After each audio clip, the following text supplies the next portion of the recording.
Good morning, and thank you for joining us for today's Daily Market Outlook. Joining me today is Emily from our trading room to tell us more about the recent developments. Emily?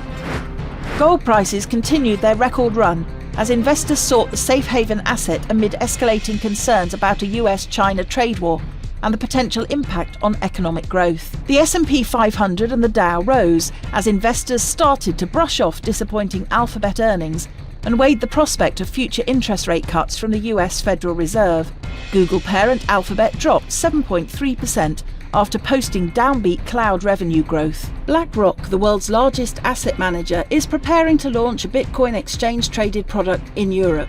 The move comes after BlackRock's US spot Bitcoin exchange-traded fund iShares Bitcoin Trust drew upward of $57 billion in net assets after launching in January 2024. The euro-dollar pair saw moderate gains in the last session. The ROC is giving a positive signal. The Bitcoin-dollar pair saw moderate losses in the last session.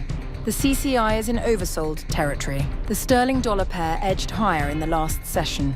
The ROC is giving a positive signal. The Aussie-dollar pair saw moderate gains in the last session.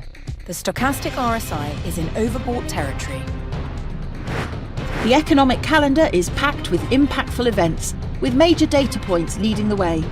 These updates could play a pivotal role in market reactions, influencing everything from stock prices to currency valuations. With the potential for volatility high, staying proactive and responsive is crucial.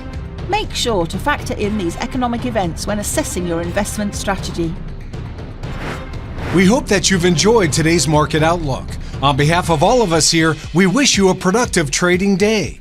Be sure to log in tomorrow morning for the latest news and events from the financial markets. Your trusted choice in online trading.